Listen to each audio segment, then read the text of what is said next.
Iron Flame, Empyrean. Book 2, by Rebecca Yarros. Audiobook by the summary of Part 6.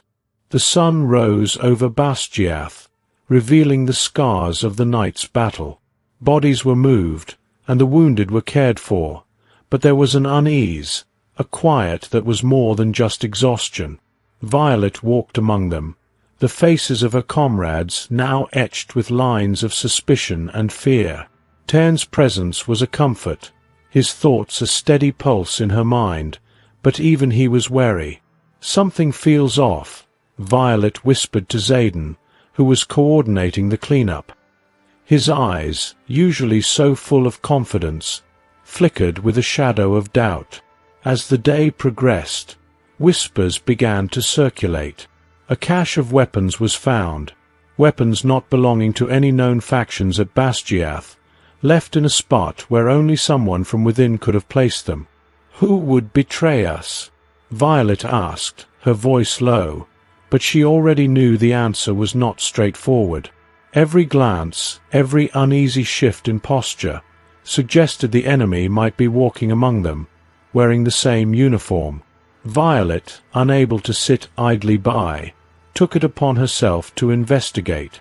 She started with the logistics, how those weapons could have made their way inside. She found inconsistencies in the guard logs, hours unaccounted for, and names missing from duty rosters. Tern, sensing her growing unease, advised, "Be cautious, Violet. Betrayal is a poison that seeps deep." Her suspicions led her to confront an old rival, a cadet named Jaren, whose ambition had always bordered on the dangerous. "You've always wanted more power, Jaren," Violet challenged, her hand resting near her dagger. "Would you sell us out for it?" Jaren's eyes flashed with anger. "You think I'd betray my own?" But his voice lacked conviction, and his gaze shifted too quickly for comfort. Digging deeper, Violet found a letter hidden in Jaren's quarters, penned in a code she recognized from her brother's teachings. It was a correspondence with someone outside, promising power and safety in exchange for information. The letter's seal was from a house known for its dark dealings in the shadow of Basgiath's politics. The trail led Violet to a surprising name. Not Jaren, but one of the faculty members, Professor Elsinore, whose lectures on strategy had once inspired her. The confrontation was tense, held in the old library where echoes of their words bounced off ancient texts. "Why?" Violet demanded, her voice echoing betrayal and confusion. Elsinore's face was devoid of the usual warmth. "You think you know war, Violet? You've seen only its shadow. I chose a side that promised survival, not just for me but for my family." The revelation wasn't just about Elsinore. It was about the network she had woven. Other students, influenced or threatened, had unknowingly fed information to the enemy. The depth of the betrayal struck Violet like a physical blow. She felt isolated, her trust in her peers shattered. Xaden, informed of the betrayal, rallied a small group of trusted riders. "We need to root out every trace of this treachery," he declared. Violet, despite her shaken trust, found herself stepping forward. "We'll do it together," she said, her voice steeling. "But we need to be smarter, more secretive. If we can't trust everyone, we trust a few, and we trust our dragons." They convened with the dragons. Tern's voice was a low rumble of disapproval when discussing humans who would betray their kind.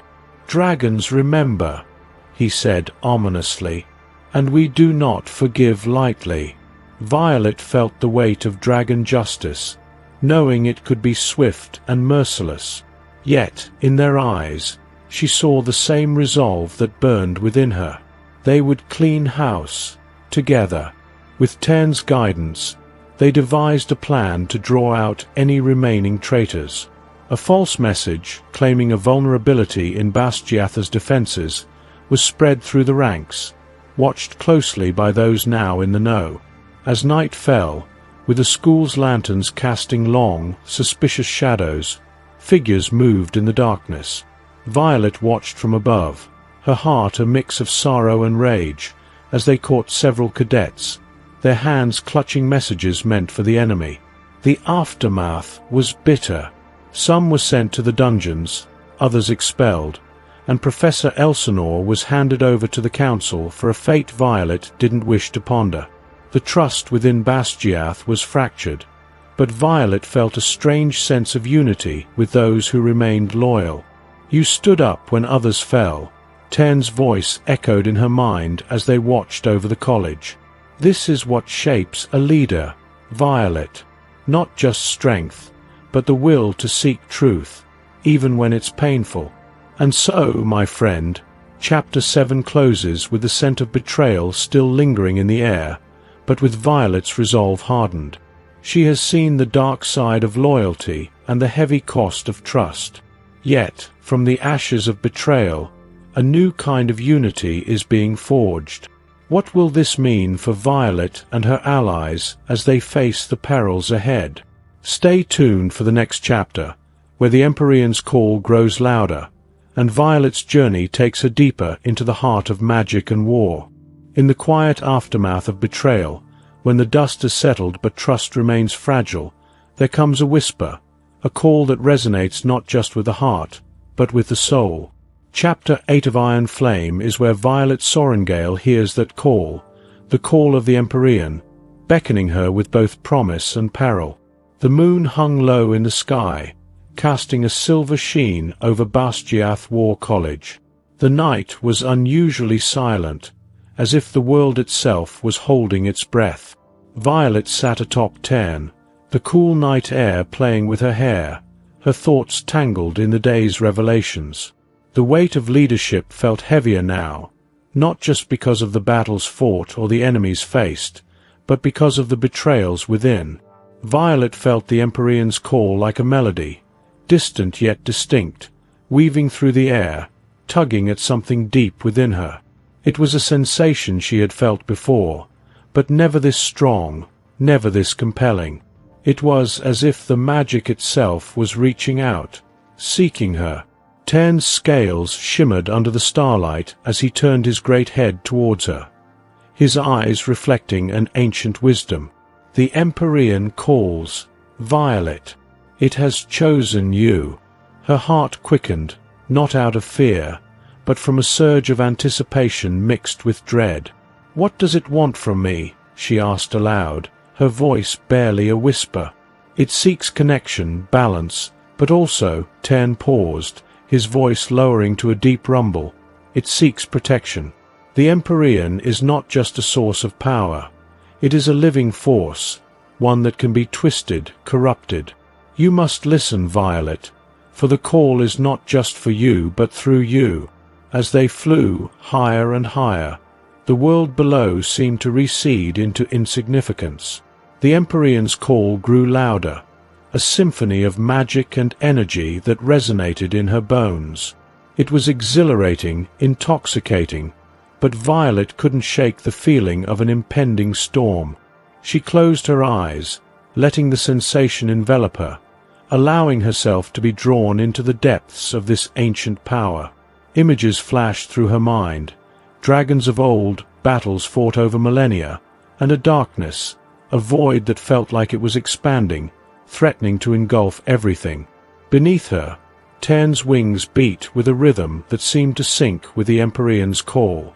"Be careful, Violet." Tern's voice was a grounding force. "Power can blind. You must see with both eyes, the physical and the magical." Violet opened her eyes to see they had circled back to a secluded part of the mountains that surrounded Basgiath. Here, the air was different, charged with an energy that seemed to vibrate against her skin. She dismounted, her legs feeling the pull of the ground, as if it was trying to anchor her, keep her from ascending into the magic that beckoned. She walked towards a cave, not knowing why, only that she must. Tern followed, his presence a comforting shadow. Inside, The walls glimmered with crystals that seemed to pulse in time with her heartbeat. At the cave's heart, a pool of water reflected not the cave's ceiling but a sky filled with stars, a sky that felt both alien and deeply familiar. Violet knelt by the water, her reflection distorted by the ripples of magic. As she watched, her image began to change, morphing into a dragon's silhouette, wings spread wide. The Empyrean shows us what we might become, what we could lose. Tern's voice echoed, not just in her mind but in the cave itself. The call was now a song, loud and clear, inviting her to step into the water, to merge with the magic. But as her hand hovered above the surface, a shadow passed over her reflection. The darkness she had seen in her visions seemed to grow, spreading across the stars, dimming their light. This is what we fight against, she realized, her voice steady despite the fear. Not just the physical enemies, but this corruption of magic, this void. She stood, pulling her hand back. The decision was made not to immerse herself, but to embrace the Empyrean's power with caution, with respect. We protect it, not just for us, but from those who would misuse it. Tern's approval was a warm presence in her mind. Wise, my rider. To wield such power, one must understand its nature, its need for balance. The Empyrean's call didn't lessen, but it shifted. It was no longer just a summons, but a partnership, an understanding that Violet was not just a vessel for its power, but a guardian. As they left the cave, the night outside felt different, as if the world was seen through a new lens, one that highlighted the threads of magic that connected all things. Violet mounted Tern once more. Her resolve hardened. The Empyrean had chosen her, and she would answer its call, but on her terms, with the wisdom Tern had imparted. They took to the skies again, the moon now high, bathing them in light. The Empyrean's call was a constant hum, a reminder of her connection to something vast and profound. Yet, now, it was also a reminder of her responsibility. The night's journey had changed her. Violet wasn't just a rider anymore. She was becoming something more, a bridge between the dragons and the magic they all served, a protector of the Empyrean's balance.